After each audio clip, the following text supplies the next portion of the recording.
साथियों नमस्कार, जोहार। जीटी रोड लाइव में आपका स्वागत है। मैं हूं अभिषेक सिंह। साथियों, झारखंड में जो राजनीति है इसकी सेहत ठीक ठाक है क्या? चलिए इसको छोड़िए, सीधी बात ये करते हैं कि क्या झारखंड में प्रदेश कांग्रेस के अंदर सब कुछ ठीक ठाक चल रहा है या नहीं। आप याद कीजिए, थोड़े दिन पहले की बात है जब इजराइल, ईरान और अमेरिका में वार चल रहा था तो हर दिन की खबरें यही आती थी कि मिसाइल का अटैक हो रहा है। तो कुछ इस तरह से ही झारखंड में आप देखिएगा तो लगातार एक एक करके एक एक मिसाइल जो है वो राधाकृष्ण किशोर जो वित्त मंत्री हैं वो दागते जा रहे हैं बतौर चिट्ठी के माध्यम से। कभी संगठन पे सवाल उठा रहे हैं तो कभी संगठन के नेतृत्व पे सवाल उठा रहे हैं, तो कभी के राजू को चिट्ठी लिखे। आपने देखा कैसे 2 चिट्ठियां लगातार उन्होंने के राजू को लिखी, लेकिन जब उनकी बात को गंभीरता से नहीं लेते हुए दिखा तब उन्होंने सीधा एक पत्र जो है, तीसरा मिसाइल कहिए या तीसरा पत्र जो है वो लिख करके डाल दिया है सीधे प्रभारी को, कांग्रेस के अध्यक्ष को, झारखंड के केशव महतो कमलेश को। हालांकि एंटी मिसाइल भी कुछ लॉन्च हुए हैं। देखिएगा किस तरह से अनूप सिंह या कुमार जयमंगल का भी बयान आया कि भाई कांग्रेसी होना और कांग्रेस में होना दोनों अलग अलग बातें हैं। अभी जो वर्तमान घटनाक्रम आप देख रहे हैं इस पे ही हम आगे विस्तृत चर्चा करेंगे कि झारखंड में कांग्रेस का क्या भविष्य है और सरकार के साथ इसका क्या सामंजस्य है। इन सब मुद्दों के साथ साथ अन्य मुद्दों पर भी हम चर्चा करेंगे। आप फ्रेम में हमारे साथ देख रहे हैं वरिष्ठ पत्रकार सरोज कंवर जी हैं। सर, स्वागत है आपका। शुक्रिया। और आप ही समझाइए सर, ये मिसाइलों की कहानी एक नहीं है अभिषेक भाई जी, कई कहानी, कई तस्वीरों को मिला के जब कोलाज बनता है ना जी, तो हर तस्वीर की अपनी अलग अलग कहानी है। और बात यहां तक आग पहुंची है कि क्या मंत्रिमंडल का विस्तार होगा, क्या कांग्रेस कोटे से 2 मंत्री हटाए जाएंगे, बात यहां तक पहुंची। सवाल इस बात का नहीं है कि राधाकृष्ण किशोर ने सवाल उठाया, सवाल इस बात का है कि आपने पब्लिक डोमेन में ये सवाल उठाया।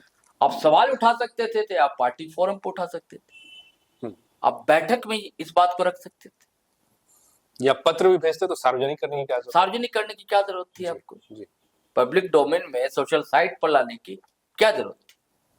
मानते हैं कि आपकी ईमानदारी है, आप कमिटेड हैं कांग्रेस के प्रति, आप राहुल गांधी के प्रति प्रतिबद्धता है, आपकी जो वैचारिकी है कांग्रेस की उसके प्रति आप प्रतिबद्ध हैं। ये सारी चीजें मानी जा सकती है, ये सारी चीजें मानी जा सकती है कि इतना बड़ा जंबो जेट, अभी जो कमेटी बनी बोइंग 737 भी कहा उन्होंने जी, है ना जी। और एक पत्र में ये भी सवाल उठाया है कि क्या उतनी जगह है क्या कांग्रेस भवन जी कि 300 से अधिक पदाधिकारी 314 हाँ बैठ सके जी वहां पर, या चाणक्य होटल वगैरह कहीं बीएनआर वगैरह आप लेंगे क्या। ये भी कहा कि आप तो खुद 8x8 के कमरे में बैठे। हाँ तो कहाँ इतने लोगों को आप इतने लोग कहाँ बैठे जी। अच्छा, उनके साहबजादे ने इस्तीफा भी दे दिया और खबर ये भी अभिषेक भाई की इस्तीफे और होने वाले जी। वो शुरुआत भर है। अब आपने स्कड मिसाइल की बात की तो अभी हो सकता है कि दोनों तरफ से और चले, कुछ लोग हो सकता है उधर से हो जाए, केशव महतो की तरफ से चलाएं, कुछ लोग राधाकृष्ण किशोर की तरफ से चलाएं। और बड़ा व्यंग्यात्मक पोस्ट है अनूप सिंह का जी कि किसी के अंदर कांग्रेस है जी और कोई कांग्रेस के अंदर ये सीधे सीधे कटाक्ष जो है राधाकृष्ण किशोर पर। राधाकृष्ण किशोर घाघ और पुराने राजनीतिक हैं, ये तो माना जाता है ही जी। मुझे लगता है कि संभवतः अभी सबसे सीनियर होंगे जितने लोग हैं यहाँ पर, इन लोगों से भी सीनियर होंगे। मुझे लगता है कि क्या नाम है, बाबूलाल मरांडी से भी हो सकता है सीनियर हूँ। 80 से पहले के दशक से ये राजनीति में है और पहले कांग्रेस में ही थे, बिहार सरकार में भी रहे जी। पहले कांग्रेस में थे, लेकिन कांग्रेस में रहे नहीं, मन रमा नहीं उनका। आजसू में भी रहे, जदयू में भी वो रहे, अब फिर कांग्रेस में वापसी की। तो यही सवाल उठा रहे हैं कि आप कांग्रेसी थोड़ी हैं जी। कांग्रेस के अंदर जरूर हैं आप जी। आपके अंदर कांग्रेस नहीं। आपके अंदर अगर कांग्रेस होती तो आप इधर उधर पाला क्यों बदलते, पाला बदल। यहाँ एक सवाल आता है सर, पूछूं आपसे कि क्या उनको इस बात का एहसास हो गया, जैसा आपने कहा कि अगर अभी मंत्रिमंडल का विस्तार होने जा रहा है और उनको ये एहसास हो कि उनकी जो मंत्री का जो पद है ये जाने वाला हो, इसके लिए ये अपने आप को शहीद करना चाहते हो या एक सेफ एग्जिट का प्लान बना रहे हो? नहीं, जाने वाला हो ये कैसे आपको खबर मतलब उनको ये तो सवाल अब आप उठा रहे तो अब ये सवाल उठ रहा है जी आप ये चिट्ठी पत्र नहीं करते सार्वजनिक तो ये सवाल ही नहीं उठता। जी अब क्यों आप ऐसा कर रहे हैं, इसके पीछे क्या कारण है? कुछ लोग कह रहे हैं कि ये चाहते हैं कि अपने जो साहबजादे हैं, प्रशांत किशोर, हाँ प्रशांत किशोर जी मतलब जैसे कि नीतीश कुमार चाह रहे थे कि भैया हमारे साहबजादे सेट हो जाए, पहले तो नहीं चाहते थे परिवारवाद, और अब तो मंत्री पद की शपथ भी ले ली निशांत कुमार ने। तो खैर वैसे ये भी चाह रहे हैं कि हमारे साहबजादे जो है प्रशांत किशोर जो है उनका पॉलिटिकल कैरियर ठीक ठाक जमा लें हम, और उसके बाद और ये चाहते थे कि इनको ठीक ठाक पद मिले कांग्रेस। और खबर ये है कि वो चाह रहे थे कि वो अनुसूचित जाति प्रकोष्ठ जो होता है उसका प्रदेश अध्यक्ष बनाया जाए, उसकी कमान इनके साहबजादे को दी जाए। वो अपने इलाके में सक्रिय भी रहते हैं, छतरपुर वगैरह अपने इलाके में सक्रिय सामाजिक क्षेत्र कह लीजिए या राजनीति में सक्रिय रहते हैं। तो वो ये चाह रही है, ऐसी खबर है, क्योंकि आप देखिए कि उनके इस्तीफे के बाद ये चिट्ठी लिखते हैं, भले इस्तीफा होता है उसके बाद चिट्ठी, और उसमें कई सवाल है, एक सवाल नहीं कई सवाल उठते हैं। जैसे एक सवाल है कि योगेंद्र सौव को क्यों हटाया जी, और रमाखल को जिसने सवाल उठाए थे जिन्होंने जी कांग्रेस पर, संगठन पर, हाईकमान पर, उन्हें पद दे दिया गया। और एक जो है उन्होंने पार्टी पर सवाल भी नहीं उठाया था, वो पुलिस प्रशासन वो अलग मुद्दा था, उन सब पर सवाल उठा रहे थे। हाँ कह सकते हैं कि सरकार पर भी कहीं ना कहीं वो सवाल उनकी चुपते थे। लेकिन जब योगेंद्र सौव का आप सवाल उठाते थे तब आपने सवाल क्यों नहीं उठाया? 3 महीने के बाद आपको याद आ रही है? अब आपको याद आ रही है? 3 महीने से आपका 1 महीना हुआ होगा उनको हटाए हुए, 1 महीने से ज्यादा हुआ होगा। तो अब आप ये सवाल उठा रहे हैं, तब नहीं उठाया। दूसरा लोग कह रहे हैं कि अगर आप भाषा की बात कर रहे हैं, आप ये मगही, भोजपुरी, अंगिका जी, इनका अपना अपना क्षेत्र है। आप पहले खबर है कि आपने आपत्ति दर्ज कराई गई थी तो नियमावली रोक दी गई थी स्टेट की, अब फिर अंततः लेकिन इन भाषाओं को हटा दिया गया। तो इस पर स्टैंड पार्टी ने क्यों नहीं लिया जी? अब आपने तो स्टैंड नहीं लिया जी, तो अब ये तर्क दिया जा सकता है कि बीमार थे, अस्वस्थ थे, अस्पताल में थे, वहां से निकले तब इनको जी पता लगा। तो अभी भी आपने कांग्रेस को तो चिट्ठी लिखी है, लेकिन जो अगवा सरकार के हेमंत सोरेन मुख्यमंत्री, उनको चिट्ठी उट्ठी नहीं लिखी। हो सकता फोन पर बात की हो, यानी चिट्ठी उट्ठी वैसी।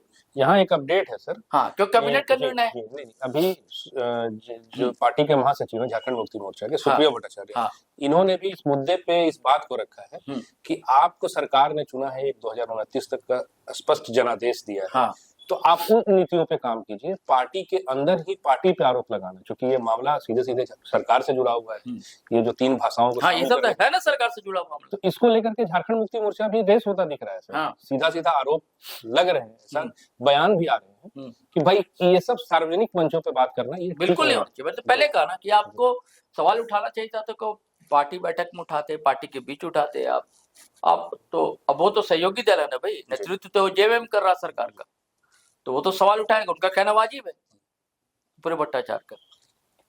तो इनके दिमाग में पता नहीं क्या चल रहा।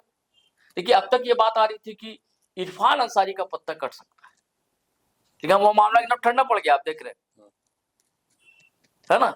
खबर चल रही थी कि दिल्ली हाईकमान भी नाराज है उनसे, ये वो है, इरफान अंसारी हो सकता है कि हटे, लेकिन मंत्रिमंडल का तो विस्तार होना है ना। देखिए क्या है कि कांग्रेस के भी कुछ लोग नाराज हैं, बीच में आपको पता है कई लोग गए थे, जिसमें राजीव कच्छप वगैरह सब गए थे ना, तो बैठा भी थे, तो कांके वाले जो विधायक है दिल्ली गए थे। नाराजगी है कि, और इरफान अंसारी को लेकर भी कितनी नाराजगी थी, लेकिन वो सब मामला ठंडा पड़ गया। और अब नया मामला राधा कृष्ण किशोर का, और राधा कृष्ण किशोर ने क्यों अपने पैर में कुल्हाड़ी मार रहे हैं पता नहीं, क्योंकि एक जो अंतिम लाइन आपने देखा होगा कि वो लिखते हैं कि अगर आपको लगता है कि ये सार्वजनिक मंच पर उठाना पार्टी विरोधी काम है तो आप निर्णय ले सकते हैं, जो भी आप निर्णय लेंगे स्वीकार। यानी कि मन बना चुके हैं कि पार्टी हमको शहीद कर जी, है ना।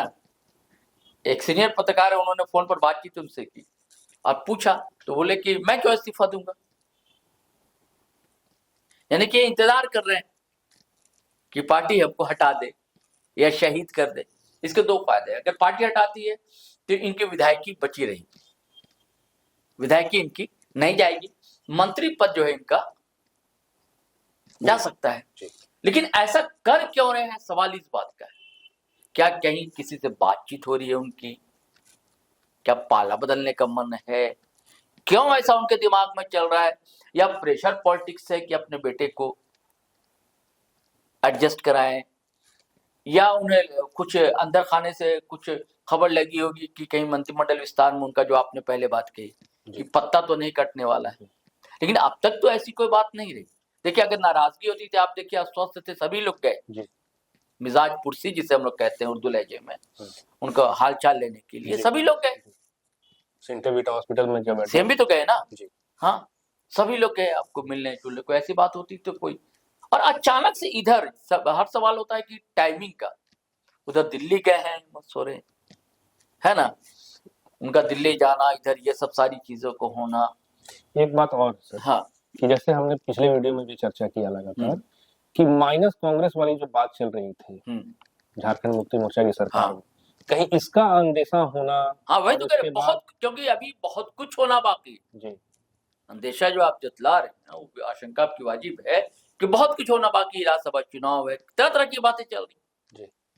तो इनके दिमाग में क्या चल रहा है, क्योंकि देखिए वो रामदास सोरेन वाला भी मंत्री पद खाली है। अब सोमेश सोरेन मंत्री बनेंगे नहीं बनेंगे, कोई और बनेगा, शिक्षा मंत्री का। हाँ, कांग्रेस कोटे से चेहरे बदले जाएंगे। हाँ, ये सब तो होना है, समय की दरकार है, लेकिन ये सब होना। लेकिन और छुट्टी हमको लगता है कि ये लगता मन बना चुके हैं और ये चाह रहे हैं कि भाई हम ही को शहीद कर दिया जाए।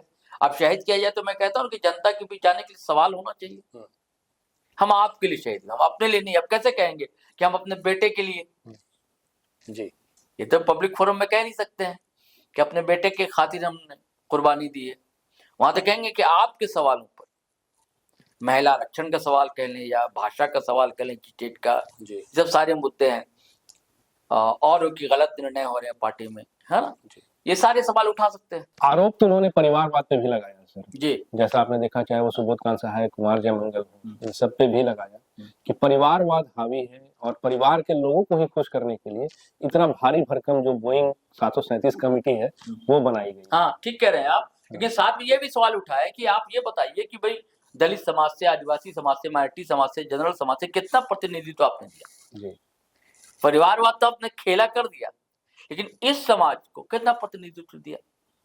अब सवाल ये है कि ये सवाल हो सकता है, वाजिब हो सकता है, लेकिन परिवारवाद तो वाजिब नहीं हो सकता ना। अरे आप भी तो वही चाह रहे हैं ना, कह नहीं रहे आप खुलकर अपने बेटा को इस्तीफा दिलवा दे, लेकिन चाह रहे हैं कि अपना लाडला जो है एडजस्ट हो जाए।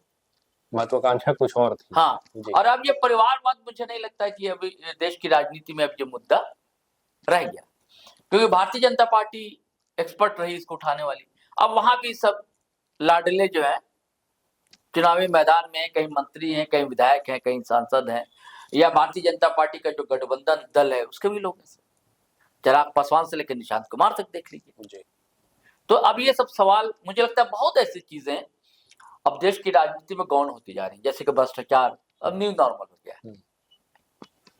इधर है आप भ्रष्टाचारी है, उधर आप है तो नहीं भाई ठीक है, गंगा स्नान कर लिया, है ना। तो ये सब वैसे ही परिवारवाद, वॉशिंग मशीन में धुल गया। हाँ, तो वो सब अब वो कहने की बातें हैं, सब न्यू नॉर्मल हो गया है। या जब अभी आप देखिए ना, भारतीय जनता पार्टी में देख लीजिए, हेमंता बिस्वा शर्मा को देख लीजिए कितना आरोप थे, या महाराष्ट्र में देख लीजिए, या अभी जो शुभेंदु अधिकारी की बात चल रही है सीएम बनेंगे, उन पर कितने आरोप थे, है ना, सब धुल गए।